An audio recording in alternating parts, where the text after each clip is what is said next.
Et coucou! J'espère que vous allez bien. On se retrouve pour une petite FAQ de nos 2 ans au Canada. Ça y est, enfin 2 ans. Donc sur Instagram, on vous avait demandé de nous poser quelques questions. On en a eu quand même pas mal. On a fait un tri. Et donc c'est parti. Mais avant tout, n'oubliez pas de liker, commenter, partager et surtout vous abonner.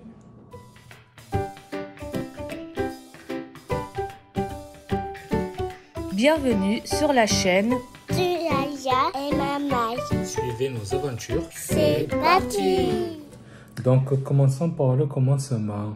Comme on a pu vous le dire juste avant le générique, nous avons eu un gros nombre de questions pour toute la semaine et on a dû trier une petite partie. Donc s'il n'y a pas votre commentaire, ne soyez pas triste, ça reviendra dans notre vidéo prochainement. Première question. Alors désolé, on a fait des petites notes de questions, on a trié par thème. Ouais, voilà. Donc on a fait au mieux. C'est parti. Allez, je commence à poser la première question. Alors, vous nous avez montré que les enfants ne sont pas un frein à l'expatriation. Et les animaux? Bah, je dirais non et oui à la fois. En fait, ça dépend des animaux. Il faut savoir que ici, au Québec en tout cas, c'est très compliqué, de ce qu'on a pu remarquer, de trouver un logement avec des chiens. Des gros chiens surtout. Voilà. Donc un chat en soi, nous, Nana, ça n'a jamais été problématique. Les 2 logements qu'on a eus n'ont jamais eu de frein sur le fait qu'on ait un chat. Par contre, je sais que par exemple, la maison où on est actuellement accepte les chats, mais refuse toute catégorie de chiens. Et il y a beaucoup de logements, du moins sur Québec et Lévis, où on est nous, qui refusent les chiens. Et on voit très peu de gens comme nous en France, avoir un chien, c'est quand même number one des animaux de compagnie. Ouais, c'est vrai. Ici, il y a très peu de gens avec des chiens. Tout donc, renseignez-vous bien avant d'arriver. Souvent, les petits chiens style Chihuahua, Yorkshire, les petits trucs qui servent à rien, ils sont souvent autorisés. Mais sous certaines conditions, parfois tu demandes un chèque en plus ou quoi, par exemple, pour couvrir les frais s'il y a des dégâts ou autre. Mais si vous avez des gros chiens, c'est très compliqué à trouver un logement, à part si vous devenez propriétaire directement. Et sinon, voilà quoi. Donc, deuxième question. Quelle est votre célébration fête préférée au Canada où les gens jouent plus le jeu? Moi, je ne suis pas très fête en temps normal et tout, mais celle que je supporte le plus, c'est Halloween, je pense. En soi, je dirais Halloween, moi aussi, parce que on a le lien direct avec les gens, le fait de faire du porte-à-porte.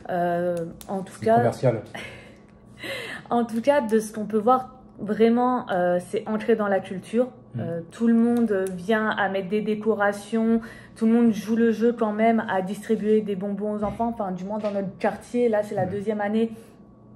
Il y a la petite vidéo. C'est la 2e année qu'on le fait et à chaque fois, ça joue le jeu. Après, Noël aussi, c'est quand même féerique. C'est féerique, surtout. Mais c'est plus les villes, en fait, qui vont y mettre. Par exemple, si vous allez au Petit Champlain, côté Québec, c'est un paysage féerique. Mode Harry Potter, surtout quand il neige et tout, avec les illuminations. C'est très joli à voir. Et après, voilà. Donc, Noël, très féerique, mais c'est vrai que ça reste quand même les villes qui mettent du budget dedans. Après, vraiment, moi, les 2 Halloween qu'on a fait ici, j'ai vraiment adoré. Et même Malia, je pense qu'on lui demande, elle, c'est Halloween qu'elle adore ici. Par contre, à savoir, vous avez Halloween le 31 octobre, le 1er novembre. Il n'y a plus de décoration d'Halloween, c'est que des décorations de Noël déjà. Ah oui, ici c'est vraiment... Ça va très vite. Vous voyez quand la chanson de Maria Carey, elle commence « It's time !» qu'on la voit dégeler au 1er novembre. Eh ben, c'est vraiment ça. Le 1er novembre, limite avant minuit, ici le 31 octobre, ils retirent leurs décorations d'Halloween. 1er novembre, il y a les premières décorations de Noël. Après, c'est comme en France, évidemment. À partir du 1er septembre, il y a toutes les décorations de Noël qui sont dans les rayons de magasins. Ah ouais, par exemple, Dolorama, vous avez un côté de rayon Halloween, l'autre côté Mais Noël. ça, on le filmera pour une prochaine vidéo, je pense. Voilà. 3e question. Est-ce que c'est vraiment safe de vivre là-bas? Je pense qu'elle veut dire au Canada, au Québec. Agression, cambriolage, etc. Disons que ça devient de plus en plus européen. Et disons qu'ils cachent aussi beaucoup les choses. Par exemple, une petite story time, je ne sais même pas si tu étais au courant, je t'en ai pas parlé. Il y a eu une fusillade à Lévis la semaine dernière. Ah bon? Ouais, voilà. Il y a eu une fusillade à Lévis la semaine dernière. Moi, je l'ai appris de bouche à oreille, mais genre, personne sinon n'en aurait parlé. Ouais, ils font moins de drama dans les informations autres, dans les journaux locaux, enfin, j'ai l'impression.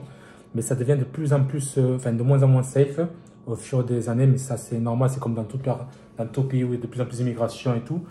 Mais en plus, il y a beaucoup de, comment dire, de règlements de compte entre les bandes de drogue, entre les Hells Angels et les autres, je ne sais plus comment ils s'appellent là. Et après, ça dépend de quel secteur aussi, parce que nous, on vit côté Québec. Mais apparemment, c'est plus safe côté Québec ou côté Montréal, où il y a beaucoup plus de cambriolage, de vols de voitures pour l'envoyer dans d'autres pays. Ça dépend où vous vivez. Après, s'il faut en Ontario ou autre part, Nouveau-Brunswick ou quoi, c'est complètement différent. Après, une chose, moi, que j'aime beaucoup ici, c'est que, par exemple, alors les disparitions d'enfants, il y en a très peu, par contre, des enlèvements. Et dès qu'il y a un enlèvement, en fait, par exemple, en France, où c'est l'alerte info enlèvement, ici, sur tout, mais vraiment tous les téléphones, dans un rayon de je sais pas combien de kilomètres, on reçoit tous une alerte. Ça, franchement, je trouve ça bien. Après, niveau safe, il y a sécurité et sécurité, sachant que moi, je trouve que malgré la sécurité qu'on nous vend, les gens sont très invasifs dans notre vie. Par exemple, pour moi, ma sécurité, c'est... Alors oui, j'ai le sentiment de bien-être et pas d'insécurité quand je me promène avec mes enfants. Ah oui, je ne sais pas si fait dans la rue, je ne peux pas dire gratter le numéro de téléphone, dire hey, meuf, t'as pas un 06 là? Ouais. On se fait pas de la tonnénéa, mais par contre, les gens, je sais pas, ils ont ce besoin et pour moi, alors... Ils rentrent dans ta bulle en fait. Voilà, ils rentrent dans ma bulle. Et pour moi, ça, c'est pas trop sécuritaire. Comme par exemple, combien de fois je promenais ma en poussette, que ce soit en magasin ou à l'extérieur, les gens, ils vont t'arrêter, ils t'ouvrent la poussette pour regarder le bébé. Limite, ils vont être là, ils vont toucher ton bébé et tout. Enfin, voilà, ou dans des parcs, des fois, t'as des gens, alors c'est pas malveillant, je pense pas, mais il y a des gens, ils vont s'asseoir comme ça et pendant des heures, ils vont fixer vos enfants comme ça. En France, ça se réglerait autrement, je pense. Mais ouais, mais ici, en gros, c'est normal. Mais des fois, t'es là, tu te dis, ouais. Ouais, quand on n'est pas habitué, ça peut porter à confusion, quoi. C'est comme, par exemple, hier, on a mangé un McDo avec les enfants. Et directement, le petit garçon, il vient, il prend Malia dans les bras, il la prend comme sa forme, des bisous. Tranquille. Il vient, il touche les enfants. Enfin, beaucoup, voilà, ils sont très tactiles et tout. Et par contre aussi, alors, ça fait partie de la sécurité quand même, je trouve, c'est la drogue. Parce qu'il faut savoir qu'ici, il y a beaucoup de substances plus fortes qu'en France qui tournent. Il y a quand même pas mal de crackheads. Alors, ils restent dans leur coin. Ça, c'est quelque chose... Ils vont pas être comme en France, c'est vrai, à venir nous emmerder. Mais voilà, il y a quand même ce truc de... Il y a quand même pas mal de substances fortes ou non, mais certaines sont légales. Je sais pas si vraiment... Enfin, pour moi, ça rentre dans la sécurité. Enfin, en gros, pour eux, c'est sécuriser le fait que... Dit, voilà, ils sont très entourés, ils sont très... ils embêtent pas les gens, en plus... Ils sont dans leur monde à eux, ils te font pas chier, ils vont pas te taper pour avoir une pièce. Mais c'est genre normal en fait. Enfin... Après, c'est dû aussi que vu qu'il y a certaines drogues comme la bœuf et tout qui sont légalisées ici, donc ils commencent vraiment jeunes à prendre ces drogues. Donc ils montent vite en gamme. Après, je crois qu'il n'y a pas trop de cocaïne ici, mais bon, ils prennent vite fait de la méthamphétamine, du cristal et compagnie, quoi. Et du coup, ils touchent à la drogue dure vraiment très jeune. Donc, pour moi, c'est une sorte un peu d'insécurité, bien que... Mais après, c'est pas comme en France, niveau sécuritaire. Si vous voulez savoir par rapport à ça, tu ne te fais pas agresser à chaque coin de rue, tu n'as pas de coups de couteau tous les jours, comme certaines grandes villes en France. Après, c'est comme partout, c'est que ça dépend où vous habitez. Si vous vivez en campagne ou en centre-ville, ça peut être complètement différent. Mais pour moi, ils étouffent quand même beaucoup pour garder cet éloge de pays... Très safe. Voilà. 4e question. Avez-vous vu une évolution de votre vie avec ces 2 ans au Canada? Bah, ouais. Oui. Oh oui, je dirais. Alors déjà, première évolution... On a grossi. Plus 10 kilos chacun. Revoyez les premières vidéos que vous allez prendre.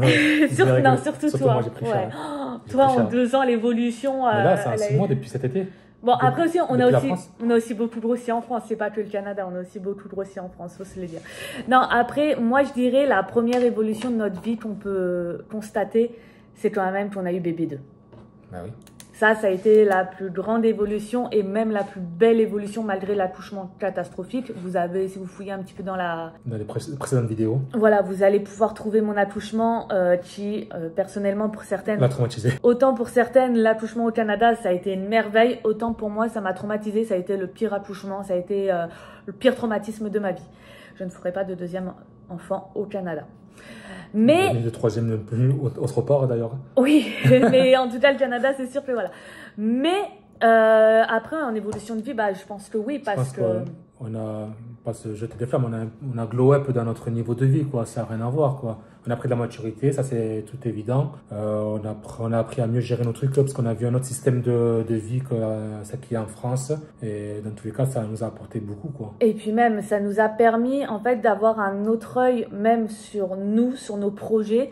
Ça nous a aidé à nous motiver à certains projets professionnels comme personnels. Mais c'est vrai que ça nous a quand même ouvert les yeux que de rester dans notre cocon en France. C'est vrai que le fait de partir de la France, ça nous a quand même permis d'évoluer, permis d'ouvrir les yeux et ça nous a mis un petit bon coup de pied au cul, si je peux dire. Ouais, et même en fait, il y a des trucs qu'on voyait en France ou qu'on ne voyait pas justement, que maintenant on peut voir quand on n'y est plus sur le territoire, quoi.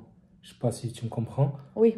Oui, toi tu parles de l'évolution de la vision. La vision de vie en fait. Par exemple, on était les premiers à critiquer la France avant de partir. Mais c'est vrai qu'une fois parti, on se rend compte de ce qu'on avait et tout ça.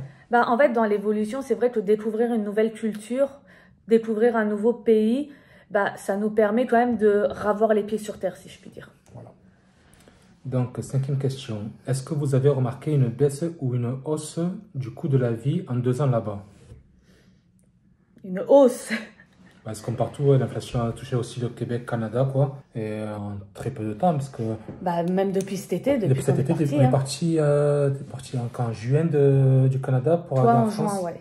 Et de juin jusqu'à septembre, fin août, il y a eu parfois des plus 20 à plus 50% quoi, sur certains aliments. Non, vraiment, le coût de la vie, même au niveau des loyers, on le voit sur les nouveaux loyers, il y a quand même une très forte augmentation. Sur l'alimentaire, sur les impôts pour le moment, ils n'ont pas bougé. Ça va, les taxes non plus, mais c'est vrai qu'au niveau alimentaire... L'essence a baissé. Ça, c'est bien. Mais au niveau alimentaire et tout, non, là, alimentaire, ça a bien augmenté. On sent vraiment l'augmentation. Donc, ouais, c'est vrai que certes, on peut dire le Canada, c'est bien. Il y en a qui s'imaginent qu'on fait des salaires à 10 000 $ par mois, ce qui est faux. Souvent, les étrangers qui arrivent, ils commencent avec un salaire entre 15 et 30 $ de l'heure. Mais en brut, donc il faut enlever les impôts qui sont entre 20 et 25%, plus tout. Donc en moyenne, on peut faire entre du 3 et 4 500 par mois. Après, on est payé à la semaine ou aux 2 semaines. Mais le coût de la vie, il est tellement élevé en fait. Tu as des loyers entre 1000 et 2500 $ pour 2 ou 3 chambres. L'essence, mine de rien, vu que c'est des gros moteurs, donc les voitures consomment, tu mets 100 $ par semaine. Ouais. Tous les assurances, la nourriture, tu en as pour 500 $ par semaine. Ouais, c'est ça, oui. Donc au final, il ne reste pas grand-chose sur le côté. Après, certes, si tu fais des grandes études, tu trouves un travail ou tu vas travailler dans les mines ou quoi, tu peux te faire des bons revenus.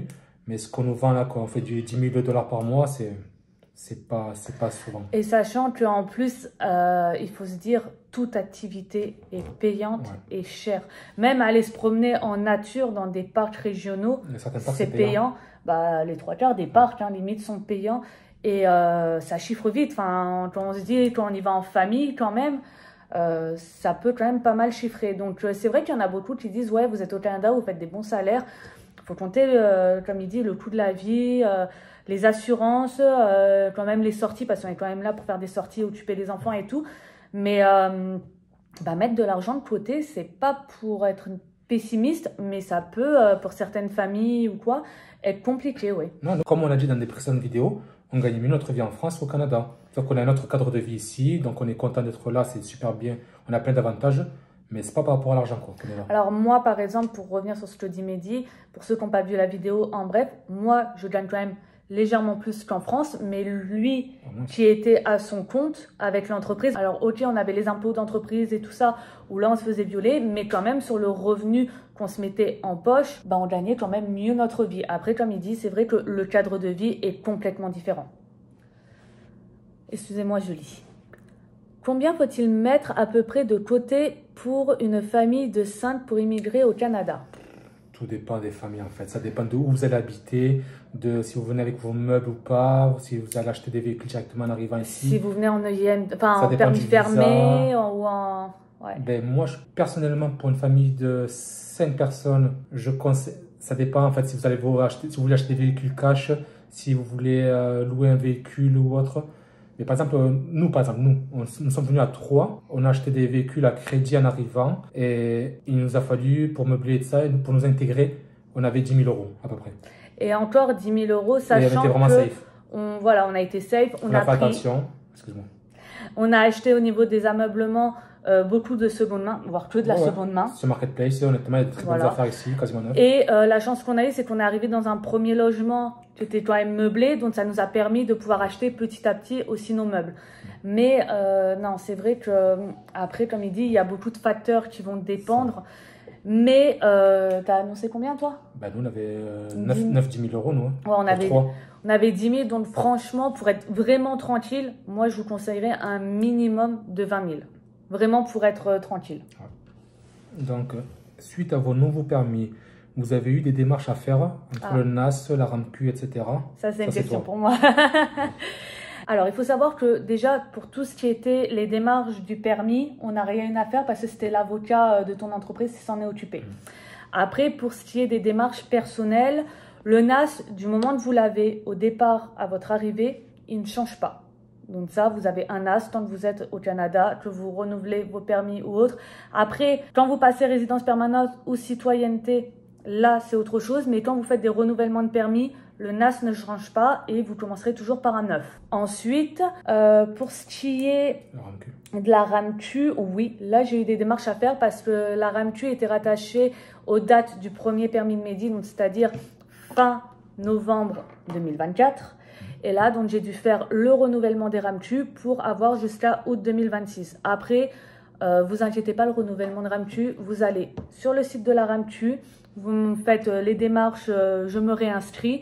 Et c'est un formulaire à remplir sur Internet. Vous avez juste à y mettre ensuite vos nouveaux permis de travail.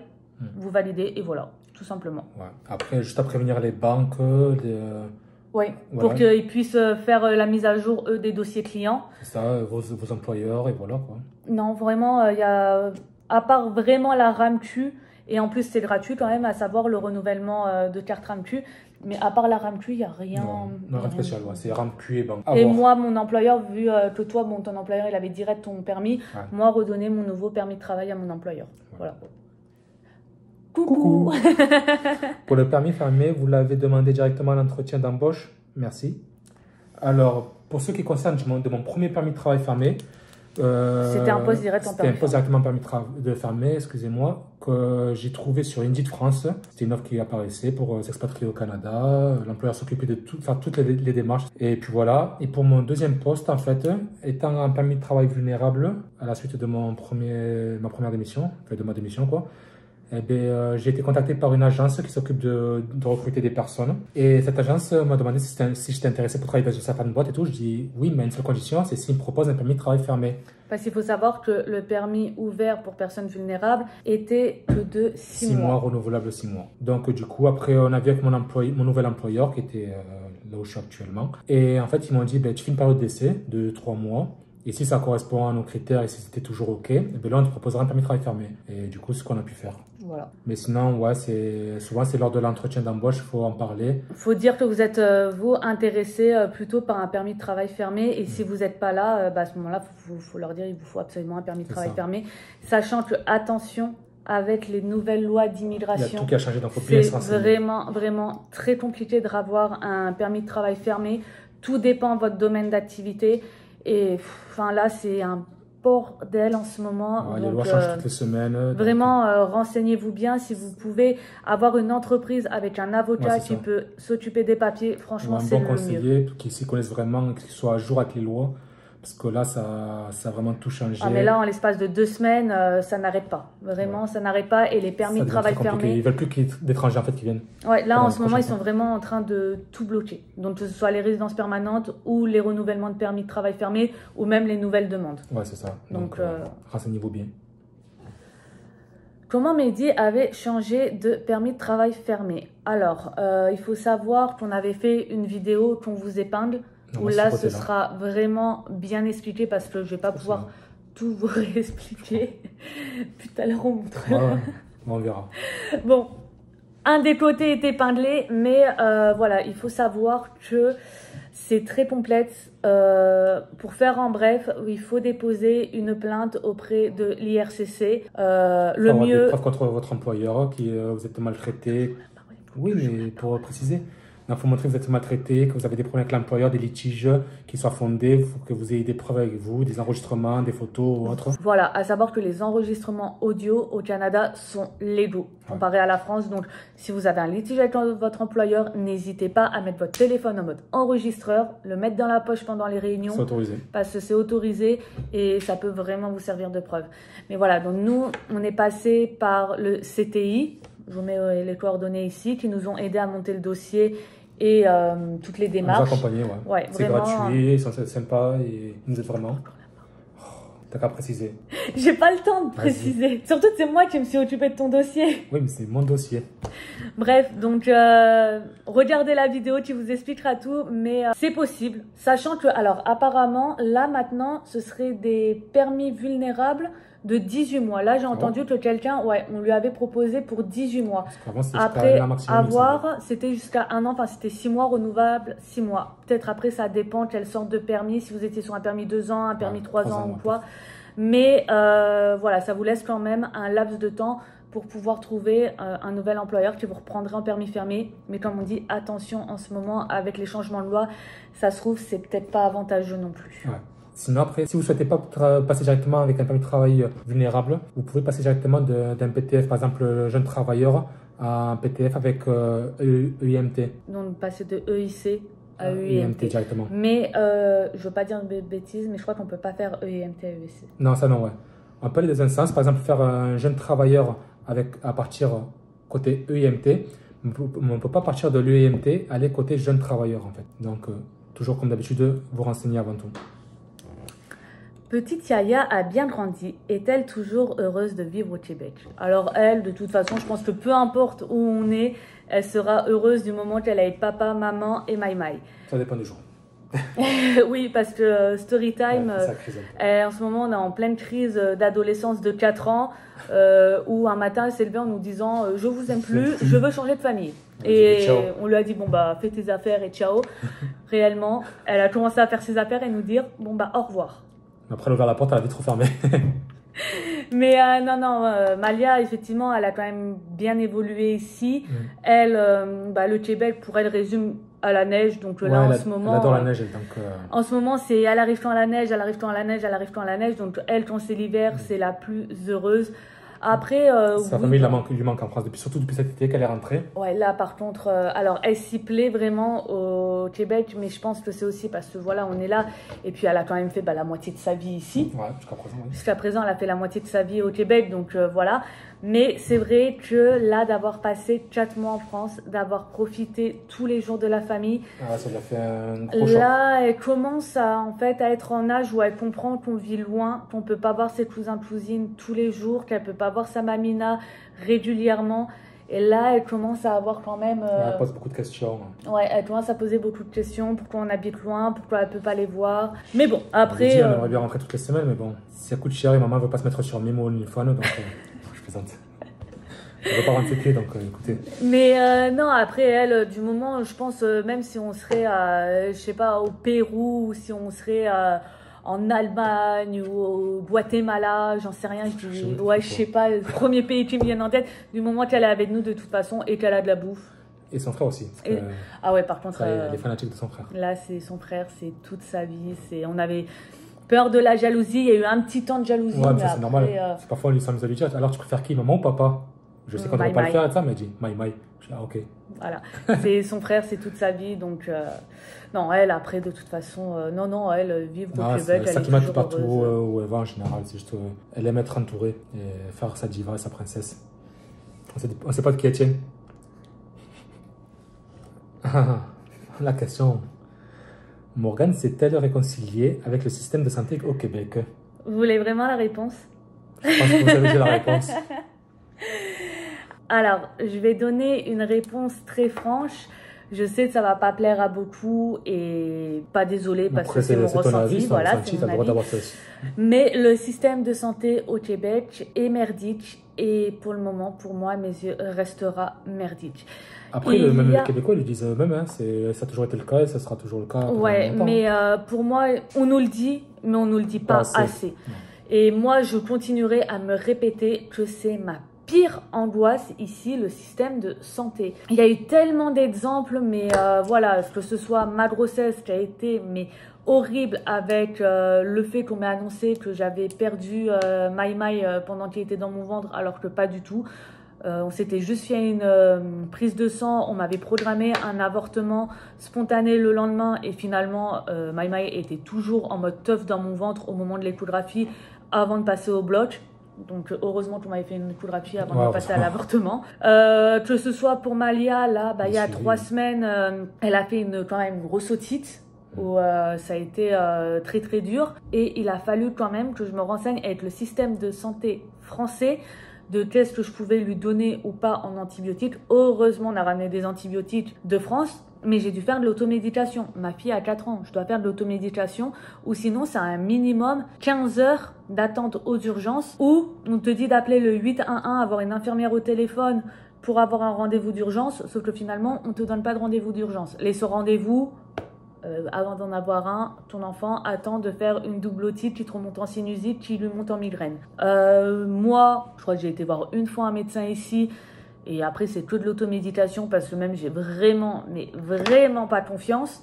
Moi, et toi, de toute façon, lui, si. On a réussi quand même à tomber sur une médecin bien dernièrement qui a reconnu... Parce que c'était une nouvelle en fait, elle débutait à peine je pense. Ouais, mais au bout de... 2 ans. Un an et demi, parce que Mehdi, voilà, a eu quand même la poisse ici, accident de travail sur accident de travail. Des gros trucs, style tomber d'un camion de 4 mètres de hauteur, la tête la première au sol, briser l'os du pied avec des plaques qui font 100 kilos. Tomber et te faire ton truc au coude. Donc voilà, mais il faut savoir, donc de tout ce qu'il vous a cité, c'est quand même des gros accidents de travail. Jamais de suivi. Il a jamais de suivi. Pas de radio, pas d'imagerie. Son coude, ça fait 1 an et demi de sa traîne et enfin, au bout d'1 an et demi, on a réussi à tomber sur une médecin assez bien qui reconnaît qu'il a une épicondylite. Voilà, un truc condylite au coude et enfin qui lui prescrit du kiné. Non, mais le kiné, j'en faisais déjà, mais là, il me prescrit des trucs plus adaptés, quoi. Ouais, mais du kiné, quand même plus adapté et tout ça. Et là, tu reconnais que si ça continue, on devrait faire des examens un peu plus poussés. Les examens un peu plus poussés, à mon avis, on les aura au bout des 2 ans. Ouf. Donc, le traumatisme crânien, aucune imagerie médicale. Je le répète, que ce soit entorse des cervicales, aucune minerve, traumatisme crânien, il est quand même tombé de plus de 4 mètres de hauteur sur la tête. Aucune imagerie, on l'a laissé repartir tout seul de sa voiture, même pas les pompiers d'appeler. Alors ok, quand on fait venir les pompiers c'est coûteux, mais là il a quand même fait une chute de 4 mètres de hauteur sur la tête. Et fracture au pied. Alors la fracture au pied, ça a été le plus beau, parce que du coup il a eu sa radio 3 mois et demi après, pour qu'on lui dise, bon bah votre fracture elle s'est consolidée. Bah oui, ça fait 3 mois et demi là que j'ai ma fracture, donc encore heureux qu'elle s'est consolidée. Mais bref, le système de santé, c'est horrible. Maï, par exemple, j'attends toujours depuis sa naissance, il vient de faire 9 mois, que on puisse diagnostiquer sa tache dans la pupille qu'il a depuis la naissance. Heureusement, j'ai pu le faire diagnostiquer cet été en France, donc il a une cataracte congénitale bénigne, à surveiller quand même tous les 6 mois jusqu'à ses 3 ans. Et une fois par an à partir de ses 3 ans, mais bon, à mon avis, le suivi, il l'aura que quand on rentrera à chaque fois en France. Parce que là, non, c'est une catastrophe. Et encore, il faut se dire que nous, on est côté Québec, c'est plus soft, comme on a dit. Apparemment, Montréal, on peut attendre des 24 heures, 25 heures aux urgences. Ah ouais, non. Système de santé, ici, pour moi, il est inexistant. On pourrait des 5-6 heures en France, mais 5-6 heures ici, quand tu les as, c'est que tu es content. Hein. Il n'y a pas d'urgence pédiatrique. Les urgences pédiatriques, jusqu'aux 3 mois de l'enfant. À partir de 3 mois, il passe en urgence normale. Enfin bon, voilà. J'en aurais tellement à vous dire que non, pour moi, le système de santé, il faut arrêter de m'en parler et arrêter de poser les questions à chaque FAQ parce que franchement, c'est un sujet tabou et jamais je serai copine avec le système de santé ici. À part s'il change. Ouais, à part s'il change, mais bon, d'ici là, voilà. 2 ans au Québec déjà. Comment vous sentez-vous et envisagez-vous une résidence permanente ? Alors, bah, on se sent bien, on est en santé, si je puis dire. On n'est pas mort. Voilà, on n'est pas mort, on est toujours vivant. La résidence permanente, bah, comment dire que là, de toute façon, elle est inenvisageable.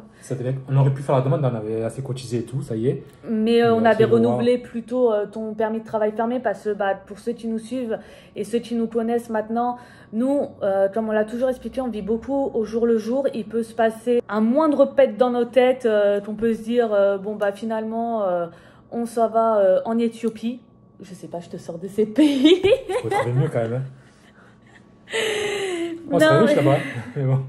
Non, mais ce que je veux dire, c'est que pas on est instable, mais On est instable. on prend beaucoup de décisions sur des coups de tête. On s'est calmé avec les enfants quand même. Voilà, on s'est quand même calmé avec les enfants. Après, non, enfin, de toute façon, la résidence permanente, nous, ça avait été déjà un choix de renouveler sur un permis de travail fermé, voir sur la continuité de ça et peut-être à la suite faire une demande de résidence permanente. Après, de toute façon, en ce moment, c'est inenvisageable, sachant que les demandes de résidence permanente sont bloquées jusqu'à juin 2025 au minimum. Donc, Après, c'est aussi parce que, comme voilà, on vous l'a dit, on ne sait pas de ce que demain est fait. L'ARP, c'est coûteux quand même. Donc, on ne va pas jeter de l'argent par la fenêtre si au final, pour le mois d'après, on s'en va. C'est très. Sachant que si on part du pays plus de 6 mois, l'ARP, elle est annulée en fait. Donc, si on, finalement, voilà, faut qu'on voit en fait. On n'est pas encore sûr de tout. De toute façon, là, avec les nouvelles lois, on a largement le temps minimum jusqu'à l'été 2025 pour réfléchir.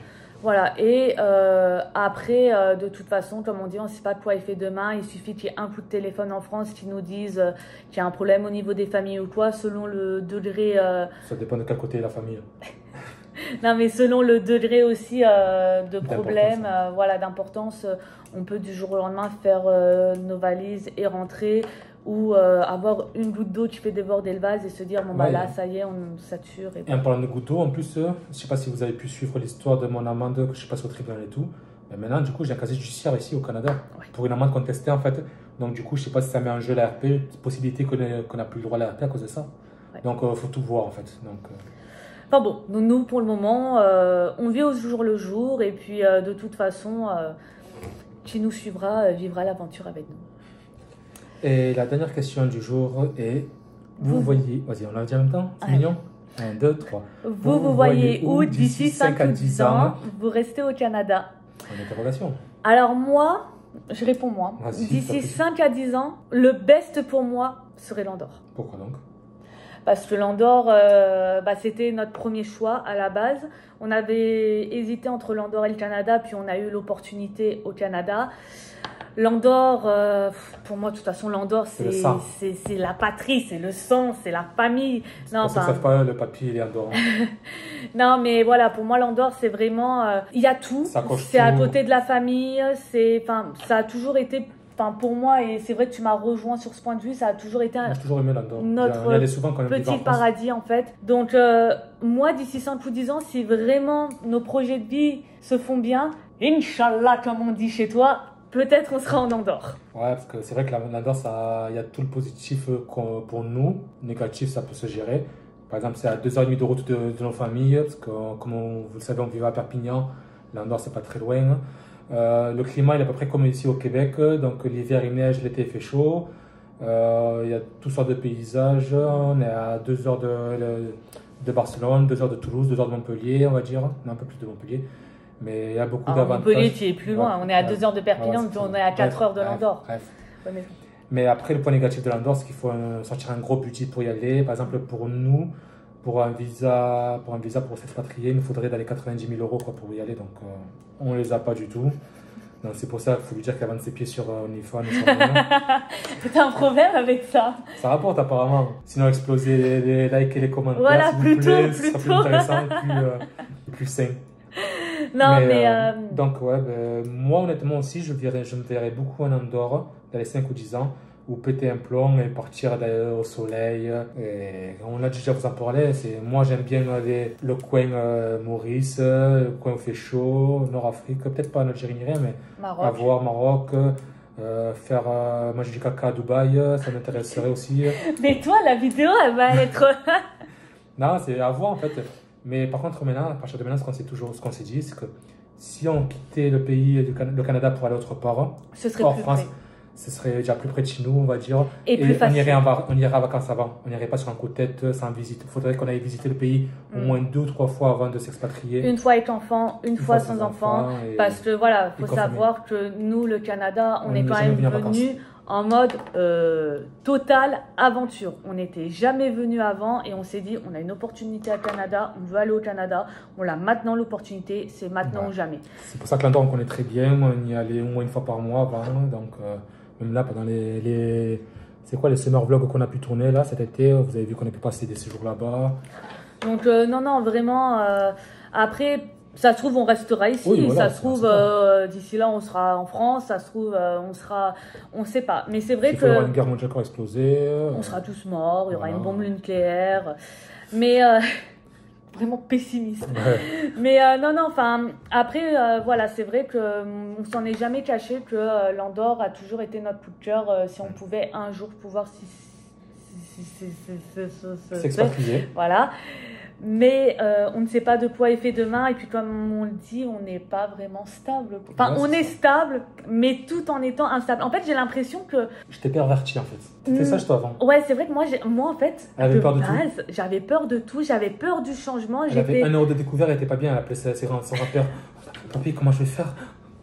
Maintenant, elle peut descendre à des moins 1000, elle s'en fout. Non, quand même, t'es dans l'abus. Non, mais c'est vrai que de quelqu'un de sage, très stable, tout carré et tout, je suis toujours très carré et tout ça. Mais c'est vrai qu'en fait, j'ai ce côté, si je puis dire, one life depuis Child Media en mode, bah écoute, on tente, on n'y arrive pas, tant pis, c'est une expérience de vie, on y arrive, tant mieux. Mais c'est vrai qu'en même temps, bah, je me rends compte, depuis que je suis avec toi, bah, j'ai pris ce côté-là que... T'es une aventurière. Ouais, je suis une aventurière et puis même, je peux me dire, du jour au lendemain, bah, ça m'a saoulée, bah, ciao. Un peu comme toi. Et le problème, c'est que lui et moi, bah, quand on a des discussions comme ça, on s'engraine. Ça peut aller vite, en fait. Voilà, c'est pas style, il y en a un, il va essayer de raisonner, on va essayer de se raisonner, et puis finalement, on va se chauffer, et puis tout part en couille. Donc, voilà, pour ce qui était de répondre à certaines de vos questions. On a eu beaucoup d'autres questions. Vous inquiétez pas, vous aurez des réponses très prochainement. Ouais, il y a surtout une question qui revenait souvent, ouais. Pour ceux qui nous suivent depuis un petit moment. Et vous aurez une réponse très rapidement. Là, on est beaucoup sur des projets... On est sur pas mal de projets professionnels et projets de vie. Donc, il y en a, je pense, qui ont la réponse. Il y en a d'autres qui se questionnent. J'en ai un en haut, il est en train de réveiller sa soeur. Je pense qu'il est au taquet. Donc, on va devoir vous laisser, malheureusement. Mais vous inquiétez pas, toute question a une réponse. Si c'est pas dans cette vidéo, vous l'aurez à un moment donné. Sur ce, bah, passez une bonne semaine. Je vous dis au week-end prochain. Et puis, on vous fait des bisous. Merci.